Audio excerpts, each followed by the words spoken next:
Fala pessoal, então nessa aula a gente vai falar um pouquinho sobre eletroquímica, dando continuidade àquela aula nossa de oxirredução. E aqui a gente vai falar sobre os processos químicos que envolvem eletricidade, tá certo? Especificamente nessa aula falaremos sobre as pilhas, que são processos nada mais do que processos espontâneos e que a reação química gera uma corrente elétrica, tá certo? Qual o outro processo de eletroquímica que nós vamos estudar na próxima aula? A eletrólise. A eletrólise é um processo de uma reação não espontânea e que, para ela ocorrer, ela precisa consumir corrente elétrica. Tá certo? Então vamos lá. Primeira coisa, vamos falar um pouquinho sobre pilhas. Lá em 1800, o Alessandro Volta, um italiano, um físico italiano, ele vai fazer um estudo sobre a eletricidade.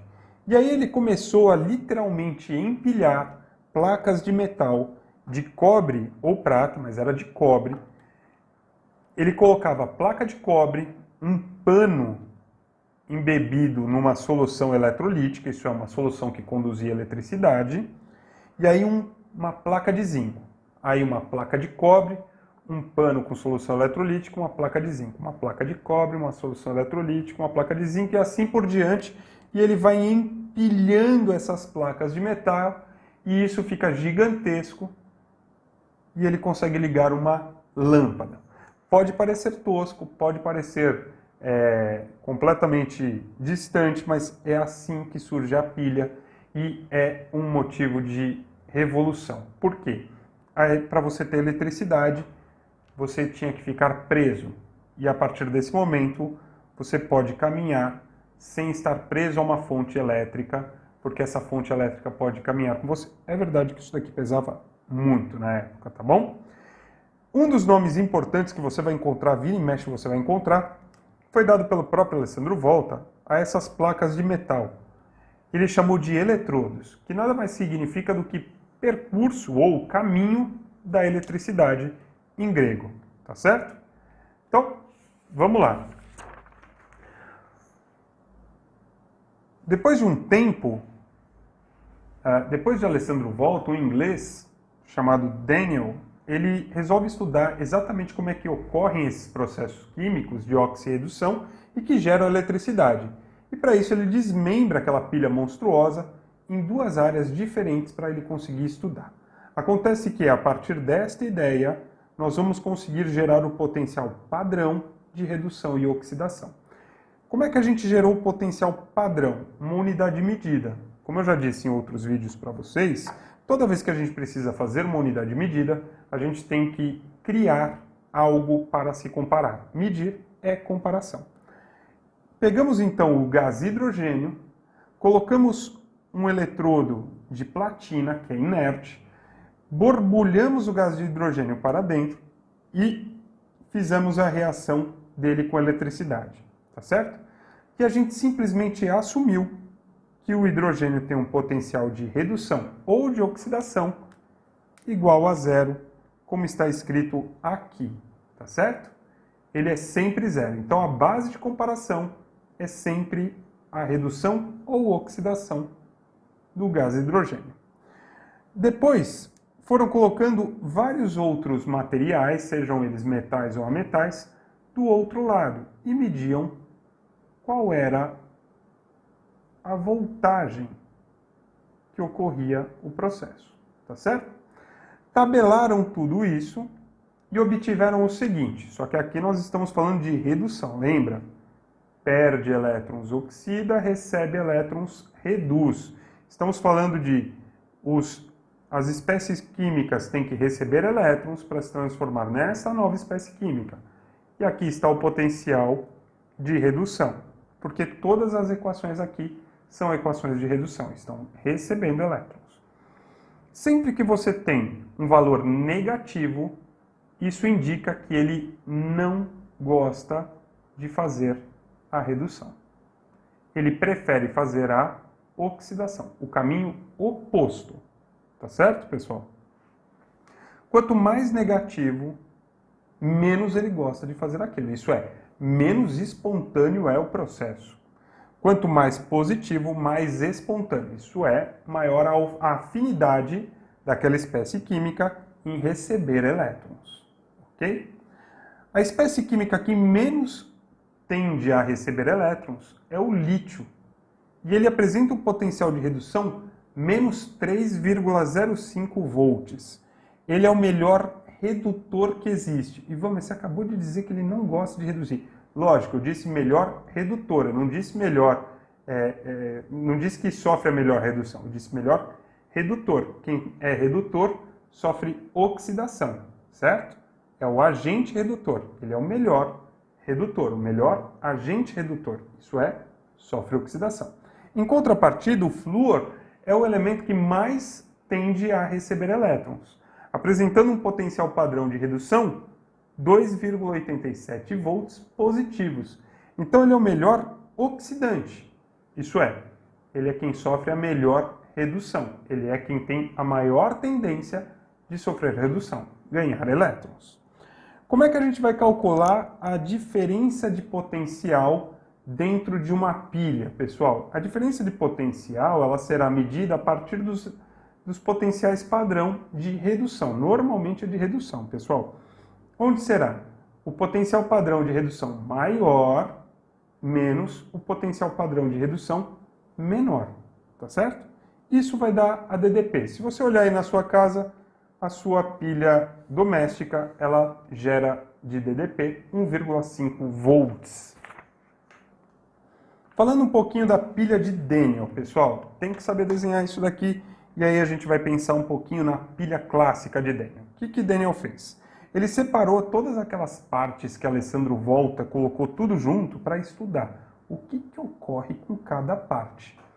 Bem, ele colocou em um copo, um becker, uma placa de zinco ligada a um fio, a uma lâmpada, esse fio a uma outra placa, só que agora de cobre, dentro de outro becker. Dentro do primeiro becker, nós temos uma solução de sulfato de zinco, 1 mol por litro. E no outro becker, uma solução de sulfato de cobre 2, também 1 mol por litro. Tudo bem? Essa solução aqui de cobre, pessoal, ela é azul, bem azul, tá certo? Vira e mexe aparece no vestibular falando uma determinada solução azul sofre redução, então você já tem que saber que solução azul implica em ter cobre dissolvido na solução.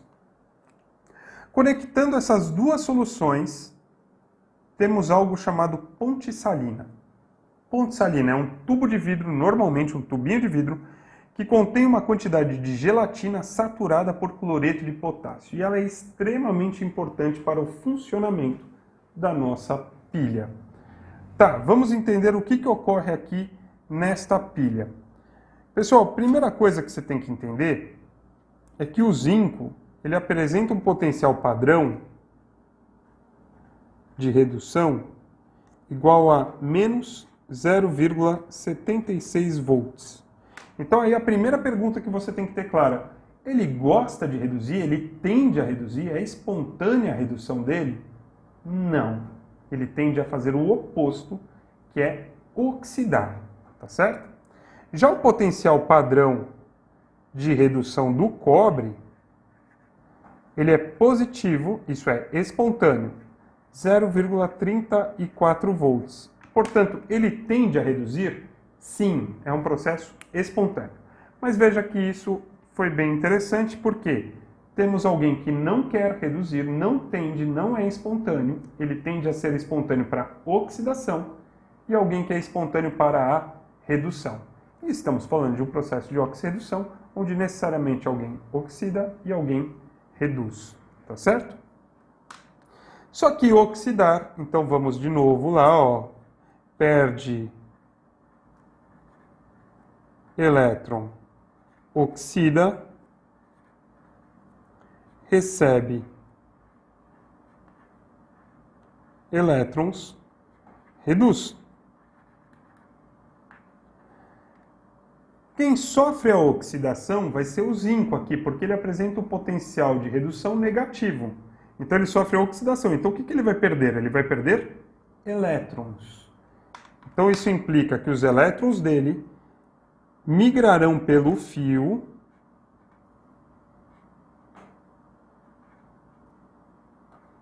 gerando uma corrente elétrica.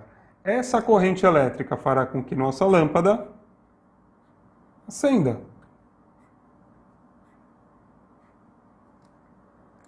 Continuará migrando pelo fio e chegará até a placa de cobre. Tá certo? Então agora vamos pensar o que ocorre em cada lugar. A primeira coisa que a gente sabe que ocorre é que, como o elétron está saindo do zinco, isso quer dizer que o zinco, que é sólido, que apresenta NOx igual a 0, ele está perdendo elétrons. Então ele está passando a zinco 2 positivo, só que aqui ó, é para a solução. E perdendo esses 2 elétrons. Só que os elétrons não vão para a solução, pessoal. O elétron vem pelo fio. Então, com o passar do tempo, eu estou falando que minha placa de zinco está sofrendo uma corrosão. Ela está deixando de ser placa e indo para a solução. Então, o que eu vou observar? Que essa minha placa vai começar a diminuir. E toda esta área aqui, ó, que eu vou deixar achurada, ela foi para a solução. Ok? Mas espera aí, Ivan, existe um porém. Significa que eu estou colocando mais zinco 2 positivo nessa solução. Sim. O zinco que era da placa está indo para a solução. Tá certo? Beleza. Guarda esse lance que é importante. A gente vai discuti-lo. Os elétrons migram, passam pela lâmpada, fazem funcionar a lâmpada e descem pela placa de cobre. Só que ao descer pela placa de cobre, aqui ao redor dele, tocando na placa, existem íons cobres. Quando esses íons tocam na placa e ganham elétrons, 2 elétrons, eles se grudam à placa. Por quê? Olha, o cobre 2 positivo que está lá na solução, ao tocar na placa recebe 2 elétrons e passa a ser cobre 0, que é sólido. Então ele passa a começar a grudar na placa. E a placa vai aumentar de tamanho. Tá certo? Ela vai aumentar de tamanho. Por quê? Porque os íons cobre estão saindo da solução e indo para a placa. Lembra que eu disse para vocês que essa solução aqui era azul, bem azul, por conta dos íons cobre? Acontece que, como eles estão saindo da solução e indo para a placa, essa solução vai começar a perder a cor azul. Ela vai começar a empalidecer, tá certo? Ou descorar. Tudo bem? Bacana. Agora vamos pensar na seguinte situação. Desse lado, eu estou enriquecendo a solução de cargas positivas, de cátions. Deste lado, eu estou empobrecendo a solução de cargas positivas. Elas estão indo embora. Só que isso não pode ocorrer, porque se isso ocorrer e não tiver um contrabalanceamento, a minha pilha para de funcionar. E é aí que entra a nossa ponte salina. O que a ponte salina faz? Para cada íon cobre 2 positivo que vai embora, ela descarrega aqui, ó, 2 potássios positivos. Então, ela está suprindo a carga que foi embora. Tudo bem? Então, imagina, olha, era 2 positivo com 2 negativo, zerava. Só que foi embora. Tudo bem? Aí ficou 2 negativo. Ela joga 2 positivo aqui para zerar de novo.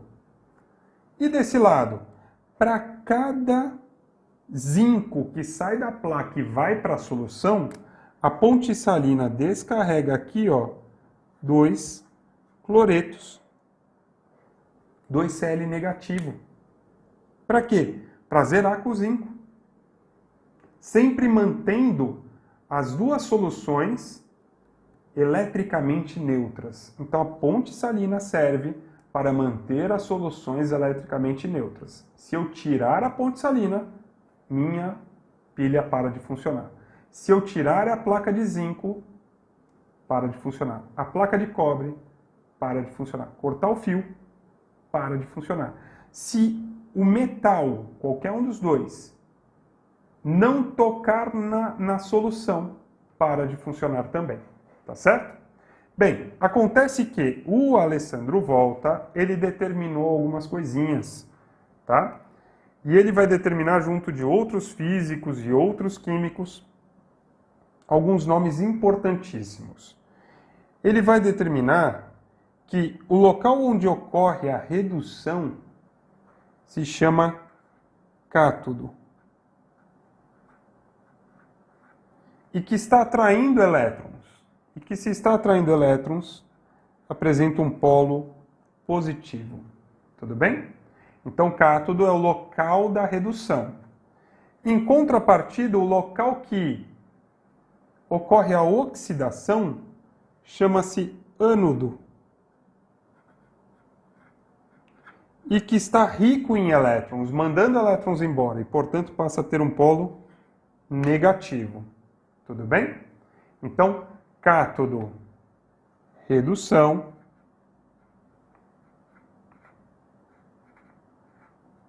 E ânodo, oxidação.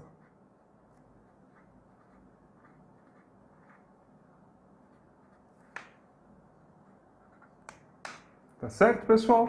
Então, esse é o funcionamento da pilha. Mas e aí? Como é que fica a DDP dessa pilha? Olha, a DDP não era fazermos simplesmente o valor maior menos o menor? Façamos ele, então. Então, fica que a nossa DDP, vou achar um lugar aqui para fazer. DDP, o valor maior, porque é positivo, hein?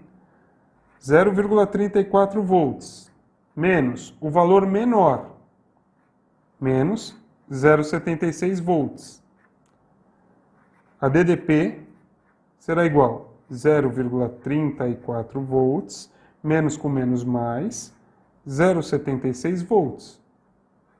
DDP, positivo, porque indica que é um processo espontâneo, pilhas são processos espontâneos, 1,10 volts. Tá certo? Então veja que tem muitos conceitos aqui envolvidos. Eu falei muito mais do que eu escrevi, eu espero que você esteja anotando para não se perder. Tem que saber trabalhar com essa pilha de Daniel, ela aparece ano sim em vestibular, pessoal. Vamos fazer um exercício aqui, ó. Considere as seguintes semi-reações. O que são semi-reações, Ivan? São as reações que ocorrem na pilha, ou no cátodo ou no ânodo. Considere as semi-reações e os respectivos potenciais padrão de redução. Então temos lá o níquel sofrendo redução e o ouro sofrendo redução. Só que repara que o níquel é negativo para redução, então ele não é espontâneo para redução. Em contrapartida, o ouro é espontâneo. Calcule a DDP.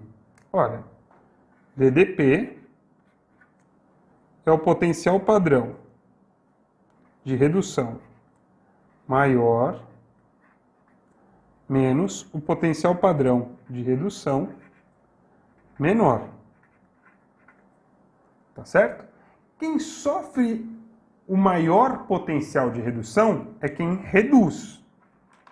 Ah, tá bom, Ivan, beleza. Quem reduz. Mas quem reduz, a redução ocorre aonde? No cátodo. Então, podemos apresentar aqui uma regrinha que é a do Kral. Cátodo reduz e ânodo oxida. Tá certo? Só que quem reduz tem o maior potencial de redução. E quem oxida tem o menor potencial de redução. Então, Então, o que eu já posso olhar aqui com tranquilidade? Se eu souber calcular e interpretar a minha DDP, meu cálculo de DDP, que quem apresenta o maior potencial de redução é o cátodo. E quem apresenta o menor é o ânodo. Tá certo? Então vamos lá, ó. DDP do nosso processo. 1,50 positivo menos 0,25. Então, a DDP aqui em questão é 1,50 mais 0,25 volts. DDP, 1,75 volts. Ok. Tá, isso era o que o exercício pedia, mas a gente pode ir além. Vamos tentar pensar na pilha de Daniell para esse problema. Quem seria o meu cátodo? Olha, meu cátodo seria quem apresenta o maior potencial de redução, que é o ouro. Então eu teria uma placa de ouro. Aqui então eu vou chamar de cátodo, que é o polo positivo. Então aqui eu vou chamar de ânodo, que é o polo negativo. O ânodo é quem tem o menor potencial de redução. Quem tem o menor potencial de redução? Níquel. Então eu teria aqui, ó, uma placa de níquel. Necessariamente aqui, ó, uma solução de ouro. 3 positivo. E aqui, ó, uma solução de níquel. 2 positivo. Tudo bem? Necessariamente. Ah, Ivan, então, legal. Agora eu tenho as equações. Eu consigo calcular a equação global do processo? Vamos fazer. No ânodo, que é o polo negativo, é o local onde ocorre a oxidação. E no cátodo, que é o polo positivo, é o local onde ocorre a redução. Então vamos lá. Todas essas equações são de redução, só que o ânodo é de oxidação, o níquel está no ânodo. Então o que eu vou ter que fazer com essa equação? Inverter. Então vai ficar, ó, níquel 0, transformando-se em níquel 2 positivo, aquoso, e 2 elétrons. Se você inverte a equação, o que vai acontecer com o valor do potencial? Vai inverter também. Só que repara que ele não é mais o potencial de redução, ele é o potencial de oxidação. Então só vou colocar como potencial padrão, tá certo? Ele passa a ser mais 0,25 volts. Isso é, fazer essa equação nesse sentido é um processo espontâneo para o níquel. E lá no nosso cátodo, quem que vai entrar? O ouro.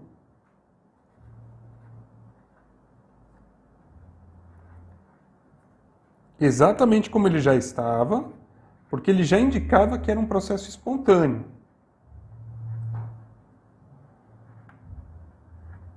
Tudo bem? Bacana. Aí podemos, ó, passar uma linha. E agora, lembra que a gente falava sobre balanceamento? O total de elétrons perdidos e recebidos tem que ser igual. Só que aqui eu estou perdendo 2 e aqui eu estou recebendo 3. Não está igual. Então o que nós vamos ter que fazer? Inverter os valores e multiplicar. Então eu vou multiplicar a primeira linha por 3.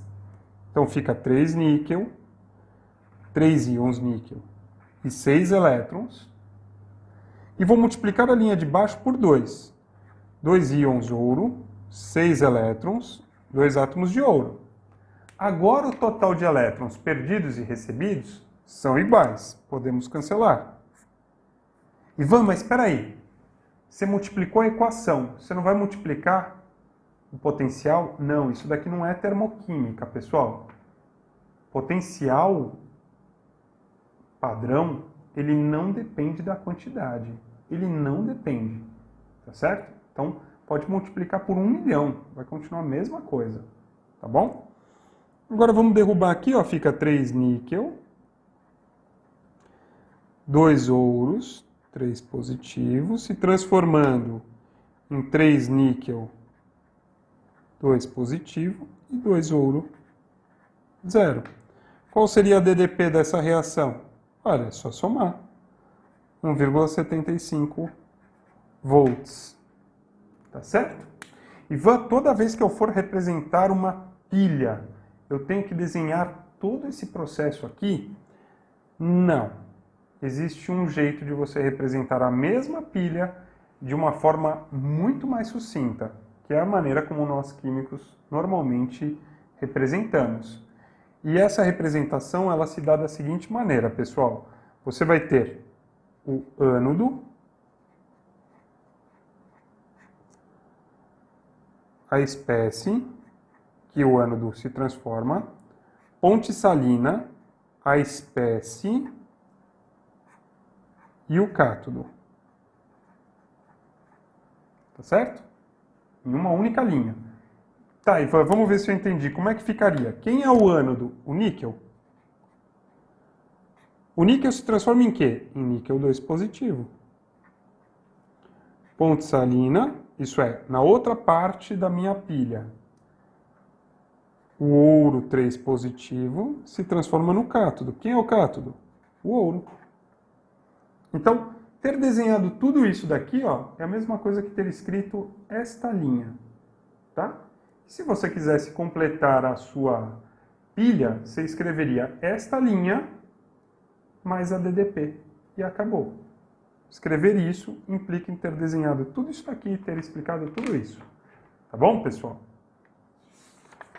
Vamos fazer um exemplo aqui, ó. Imagina a seguinte situação, ó. Nós temos lá, são fornecidos os potenciais padrão de redução, tá? Aqui ficou ruim de ver, mas é um elétron aqui em cima e aqui são 2 elétrons, tá certo? Veja que ambos os casos, eles estão recebendo elétrons, então estamos falando de redução. E eles apresentam potencial de redução positivo, então é espontâneo, é um processo espontâneo, tá bom? Aí ele fala assim, ó, qual das reações deve ocorrer espontaneamente?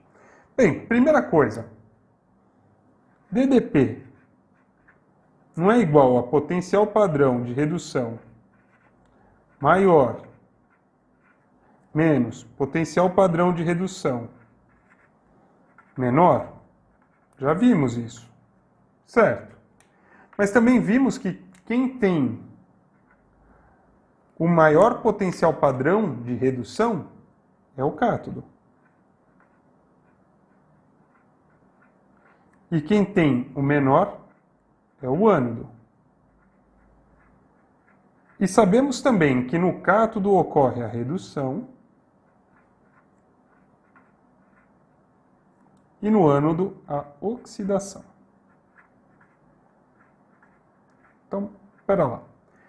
Desse problema aqui, quem tem o maior potencial padrão de redução? Olha, é o sério, 1,61 volts.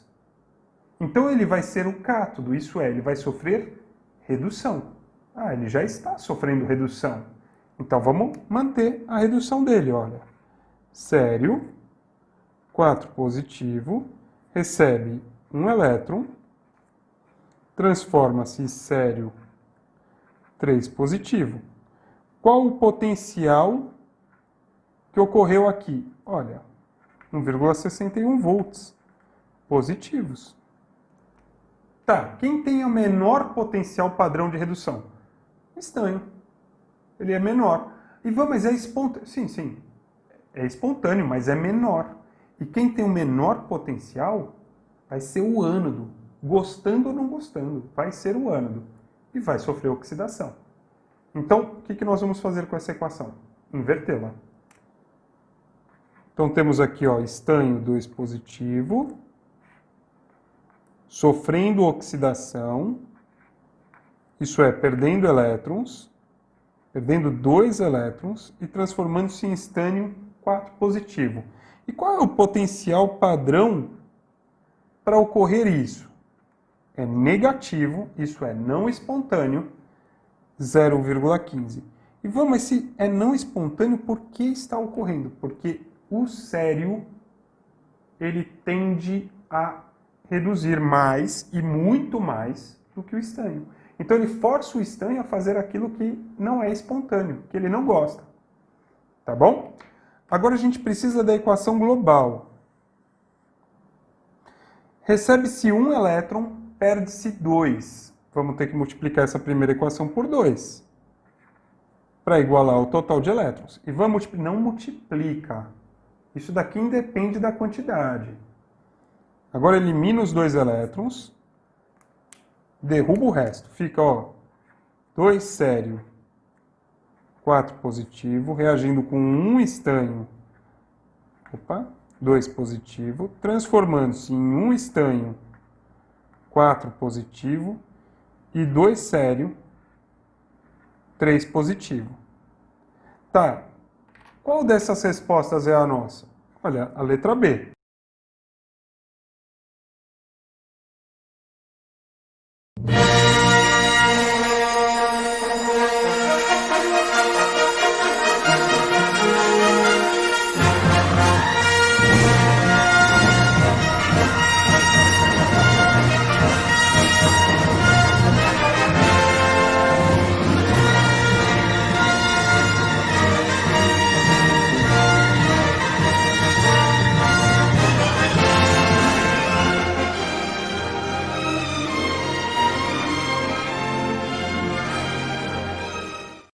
Bem, pessoal, e para terminar, temos lá sobre os metais de sacrifício, né? Então, é muito importante você saber que a gente utiliza basicamente o ferro para fazer construções, ou o aço, que nada mais é do que ferro e carbono e outros metais, para fazer construções.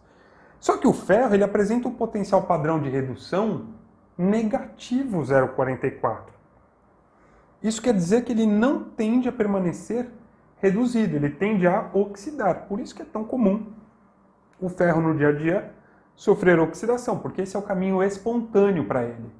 Mas um ferro oxidado implica em problemas estruturais muito grandes para barcos, para prédios e construções. Então, como é que a gente faz para esse ferro permanecer reduzido? A gente sacrifica um metal no lugar dele. Isso é, a gente vai colocar um metal que tem uma tendência maior a sofrer oxidação do que o próprio ferro. E se ele tem uma tendência maior a sofrer oxidação, esse metal, por exemplo, o magnésio, que apresenta um potencial de redução negativo 2,36 volts, ele vai forçar o ferro a reduzir, enquanto que o magnésio vai oxidar.